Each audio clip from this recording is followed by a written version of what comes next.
Cinema release होण्याआधी अभिनेत्यांच्या बाबतीमध्ये एखादी कॉन्ट्रोवर्सी समोर येणं हे फार नवं नाहीये।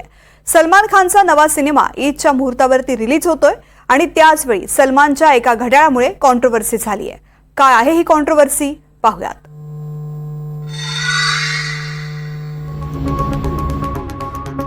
सलमान हे नाव उच्चारलं की बातमी होणार हे कन्फर्म असतं, पण आज सलमान खान ट्रेंडिंग मध्ये आलाय तो त्याच्या घड्याळामुळे।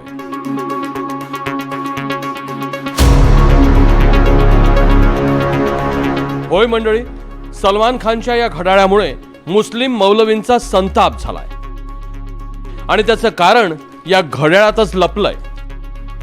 जरा नीट निरखून बघा, या घड्याळात आहेत चक्क प्रभू श्रीराम, या घड्याळात आहेत श्री हनुमान, यात राम मंदिरही आहे। इतकंच नव्हे तर घड्याळावर लिहिलंय जय श्रीराम आणि हेच मौलानांना खुपलंय। ऑल इंडिया मुस्लिम जमातचे अध्यक्ष मौलाना शहाबुद्दीन रजवी बरेलवी म्हणतात कि सलमान खान ने अपने हाथों में राम एडिशन के नाम से जो घड़ी पहनी है उस पर क्या हुक्म है। दरअसल सलमान खान साहब एक मशहूर मुसलमान हैं और फिल्म इंडस्ट्री के हवाले से वो जाने जाते हैं।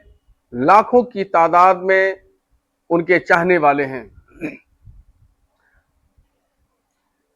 राम मंदिर के प्रचार के लिए एक घड़ी बनाई गई जिसका नाम राम एडिशन है। सलमान खान साहब ने उस घड़ी को अपने हाथों में प्रचार के लिए पहन रखा है। मैं कहना चाहता हूं उनसे और उनको मसले शरई बताना चाहता हूं कि वो सबसे पहले मुसलमान हैं। सलमान खानचे हे घड्याळ जेकब आणि कंपनीनं तयार केलंय। एपिक एक्स राम जन्मभूमी टायटेनियम एडिशन 2 असं त्याचं नाव आहे आणि या घड्याळाची किंमत 34 लाख ते 61 लाखांपर्यंत बोलली जाते। सलमान खानच्या या घड्याळाचं लोकांनी तर स्वागत केलं, शिवाय मौलानांचाही समाचार घेतला। और किसी भी मुसलमान को शरीयत इस बात की इजाजत नहीं देती है कि वो गैर मुस्लिमों के मजहबी शियार को या उनकी इमारतों को या उनकी मंदिरों को वो प्रचार करें। और अगर कोई मुसलमान इस तरह का प्रचार करता है, मंदिर का प्रचार करता है या राम एडिशन नाम की घड़ी पहनता है वगैरह वगैरह, तो वो शरई मुजरिम है। शरीयत की नजर में वो गुनहगार है और ये नाजायज और हराम है। उनको बाज आना चाहिए और इस किए हुए गैर शरई काम पर तोबा करना चाहिए।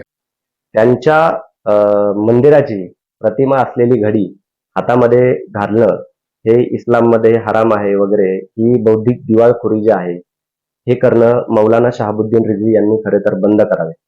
आपण पाहाल की काही दिवसापूर्वीच नितेश राणे यांनी वक्तव्य केलं होतं की छत्रपती शिवाजी महाराज यांचा लढा जो आहे तो इस्लामच्या विरोधात होता, आणि आता मौलाना शहाबुद्दीन रिझवी जे आहे ते म्हणतात की राम मंदिराची जी घडी आहे ती प्रतिमा असलेली घडी आहे ती हातात घालणं हराम आहे।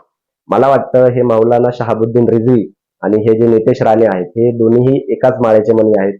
मुझे लगता है इस देश के सभी नेताओं को भारतीय जनता पार्टी की तरफ से जो ये एक अनूठा कार्यक्रम शुरू किया गया है जिसको हम आउटरीच कार्यक्रम कहते हैं, जिसमें मेरे ख्याल से 36 लाख घरों में बीजेपी के कार्यकर्ता सौगात लेके जाएंगे।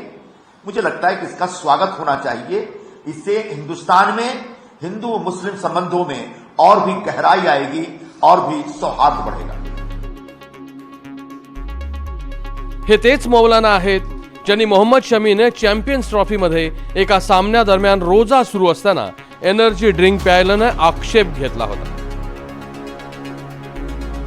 इस्लाम ने रोजे को फर्ज करार दिया है और आकिल बालिग औरत मर्द पर सब पर रोज़ा रखना फ़र्ज़ है, और अगर कोई शख्स जानबूझ करके रोज़ा नहीं रखता है तो निहायत ही गुनहगार है।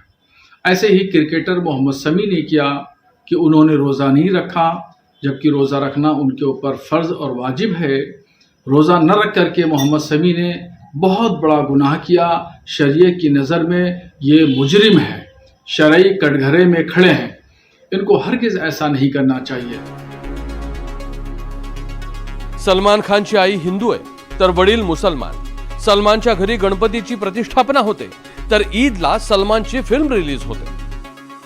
सलीम खान आणि त्यांचं कुटुंब हे देशातल्या सर्वात चर्चेत असणाऱ्या सेक्युलर कुटुंबांपैकी एक म्हणून ओळखलं जातं. त्यामुळे सलमाननं आपल्या हातावर भगवा पट्टा असलेलं घड्याळ बांधलं तर बिघडलं काय?